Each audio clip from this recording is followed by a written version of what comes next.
Welcome to another episode of the Midweek Conversation of First Baptist Sweetwater, where we strive to be the first responders of God's love. My name's Jerry Hendricks. I'm here with T. Hamilton, and we've got another week that we are looking forward to. Yes, we're in long sleeves. It's May. Well, I wasn't even thinking about the weather, but it's May, and we're in long sleeves. I'm going, I put on a long sleeve tee and a vest today, and it's middle of May. Yes. It's kind of nice. That means in July and August, it's going to be like 80s. I keep hoping for that. I keep thinking of those P3 nights. Yes. It'd be nice if it was like 85, 88. I'm sure it will be, without a doubt. And not feel like 188. Call Mark Rowlett. Don't you have his cell phone number? Mark and I don't see eye to eye on things. Oh, okay. That's a lot of weather people. Oh, man. So, it's we're wrapping things up this year. This is May. It does move rather quickly. This Sunday we have our children's choir, children's musical, spring musical. They've been working on this for a year. Right. And I butcher the name every time I say it. The Lion, the Switch, and the Warm Robe. Correct. You are correct. Thank goodness. And one more reason we need to keep you on the show. It's a playoff of C.S. Lewis and Lion, the Witch, and the Wardrobe. So it'll be good. Well, it's we were looking back. I mean, this was meeting week, and so we've done some, had to get some reports ready and things like that. And I was looking back, and the last time that we did the children's musical, we had nearly as many here for that musical as we did this year for Easter. Oh, wow. It was, it was a big day. And whatever a big day looks like here now, I don't know what that looks like, but it will be a big day. It's a lot of fun. Parents, grandparents. Yeah. Everyone's here watching. Not quite as chaotic as what last weekend was. Right. And Mother's Day. I'm not sure. My knees still aren't recovered from being on my knees taking pictures. Yeah. Well, it was, we added a little twist this year to our Mother's Day lineup with a photo booth that you directed. I just took pictures. I just pressed the buttons. Everybody else set it up and did all that and casually walked in front of the camera while I'm taking pictures. Right. I mean, that was fun. But yeah, I think next year I'm going to hold out so there's a pillow in my contract to put my knees on, or maybe a little stool or bucket. I bet we could do that. Yeah.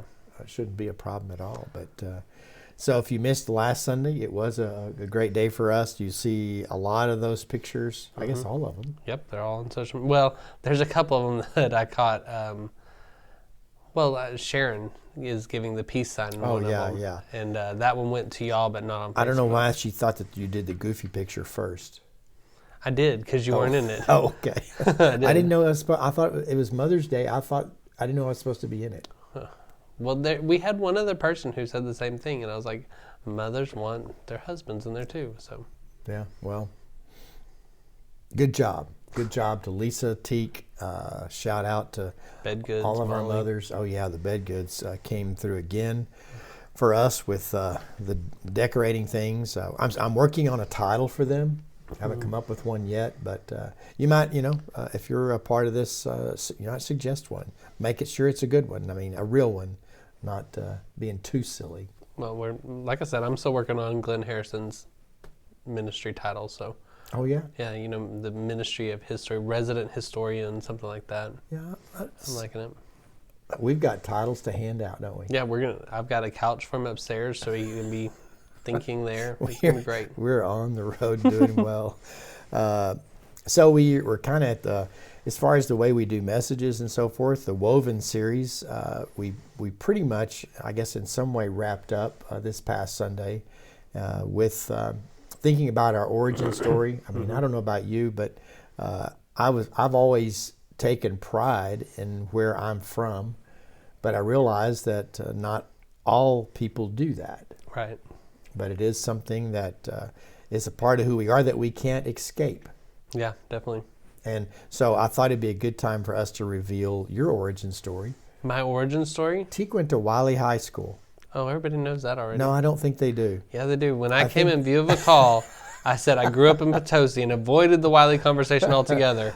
And Morgan Shelton, one of our graduates that first year, and now a track coach in Brenham, is that where the she goes, "Does that mean you went to Wiley?" And I was like, "Wow, I thought by saying Potosi I'd get through that, but yeah, Wow. nobody harbors any bad feelings about that anymore." No, I mean, and we're not in their district anymore in Nope. any sports.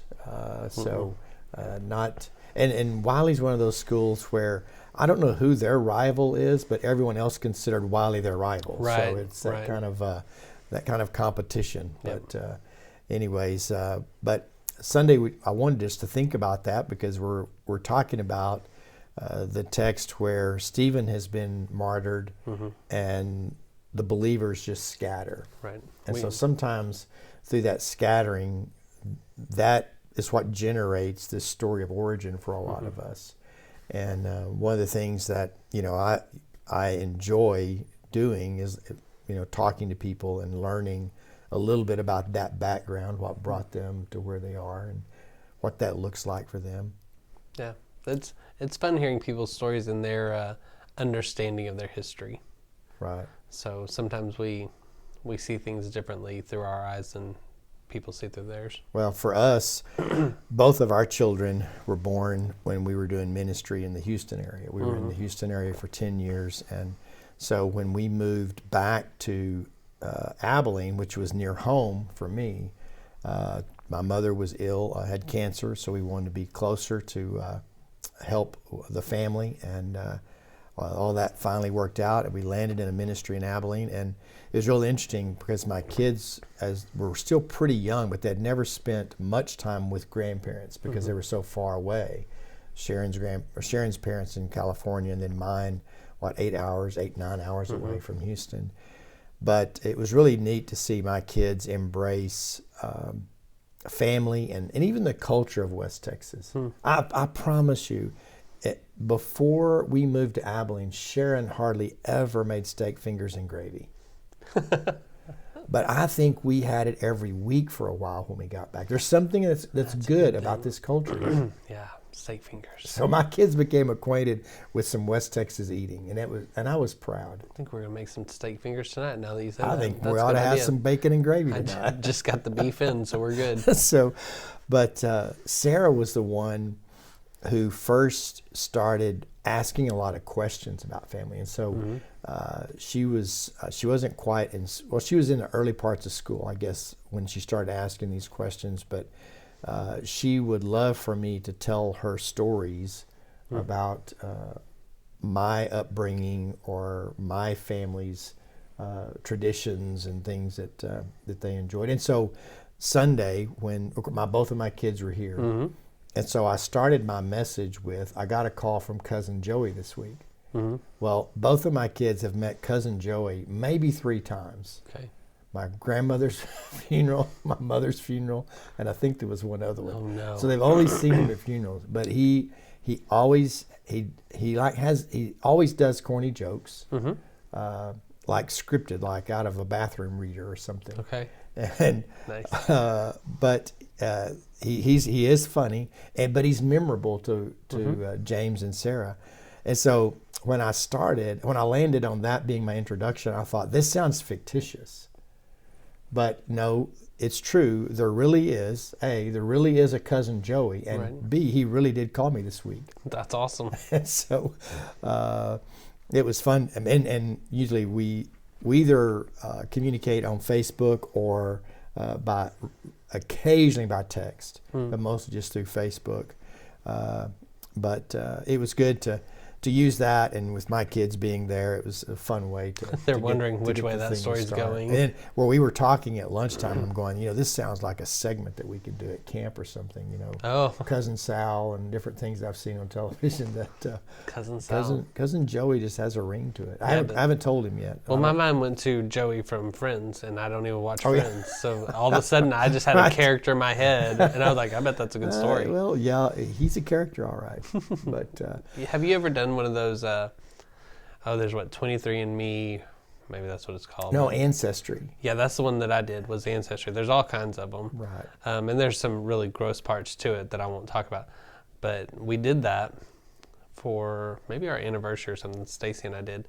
And that was cool to see like your origins and your map and how it traced back the DNA. And that's always changing. Like you can go log in later, and as more people get theirs done, then it changes your origin, moves you around, and shows where your DNA, I guess, migrated from or whatever. So that's pretty cool. That if you've done that, post in there where you're from. What's your dominant area? Well, I had I told the family that being Mother's Day weekend, we spent some more time together, and I said, hey, there's more. They came over here and did that 5K for Beat the Street, and so I told them, I said, in all likelihood, I'm going to tell that ancestry introduction, use that story on Sunday because I knew they were coming over. But I knew I'd done that once here before, and so I didn't. I kept kind of hunting around, trying to think through a better lead-in, and then finally came up with one. But we did the ancestry. What I did, I bought it for Christmas for them, and they were running a special where you buy 3 and you get 1 free. So I got the free one, and mine's still in the box. When the kids got theirs back, see, I had this deal where I wanted to find out that I'm Italian. Right. But I'm European. I'm not Italian. And so with a name like Hendrix, it sounds kind of German, doesn't it? Man, I have no idea. I'm named Teague. Well, there we go. That's Hawaiian. So, but anyways, we had fun doing that, and mine's still in the box. I don't even know if it's still good, if I can still use it. Yeah, surely you can. It's just a little vial that you, Well, so we talked a little bit about our origin story, thinking through Scripture and how the message of God really began to spread out of something that happened that was very bad, but then eventually became their story. Right. And so we wind that up, and then we'll have just a brief. We'll have a different kind of worship because the children's musical takes up the majority of the hour of worship. But then the next Sunday we come back for. I don't know if it's one of your favorite days. I feel like I say that a lot, Teague. I do have a lot of favorite days. But it's, what Sunday is it? Pentecost Sunday. Pentecost Sunday. If you're not doing something special for Pentecost Sunday, I got to question your religion. Listen, here's the thing. If you don't even know what we're talking about, you need to be there on the 23rd. Yes, is that what it is? Yeah. And wear red. Yes, wear red. We're both wearing red today. Yes, we are. Yeah. And we didn't even plan it. No, we did not. But it's going to be a good worship service, a time to remember the what? The Pentecost Sunday, the coming of the Holy Spirit, and the birthday of the church. The birthday of the church. That's what I was driving at. We will have cake and youth. Yeah. It's kind of like the middle child of birthdays. Yeah. Or of Christian holidays. Like people love Advent and they appreciate Lent. But then Pentecost gets kind of left out there and nobody really celebrates it. It drives me nuts when you're looking through like curriculum and it's Pentecost Sunday and they don't do anything. There was one time that they had Advent and they were studying Revelation. I'm like, no one wants to study that in the regular part of the year, much less at Christmas. So yeah, it's one that we've really latched onto and try to help people see the significance of it. Well, and we do talk about this a lot, that these occasions are an important part of our spiritual formation. Right. And one of the things that has impressed me as I've served alongside you here is how how our students are starting to understand this. Yes, they listen, they get excited about these days. Yeah. And it's something, and part of that I know is your excitement, which I think is healthy and good for them to see that model and example. But it's something that they have to carry with them for the rest of their life. And then they become the ones that talk about Pentecost Sunday and the birthday of the church when other people are just kind of staring at them. Right. They'll go to a new church one day when they've grown and married and moved off, and they'll say, y'all know it's Pentecost Sunday, right? They'll be teaching classes and they'll celebrate. Yep, right. And they'll spread that. So that'll be good. They'll bring cake. Yes, they will. Or cupcakes, which... Ooh, cupcakes, good idea. I don't know. We're having cupcakes also now. Just made that call. Either way, it's a Sunday I don't think you're going to want to miss. Right. So it's hard to really find a week where, at least in the near term, where we would say, go ahead and give us a pass. We really feel like these next 2 weeks are going to be real fun. Yeah. So Woven is officially, I guess all the loose ends are tied up for it. Can we end on that note? That was Uncle Joey, right? Yeah, that's Uncle Joey. See you Sunday. Cousin Joey, but anyway. Cousin Joey. You are correct. We look forward to seeing you Sunday as a part of our worship, 10:30 a.m. See you then. See ya.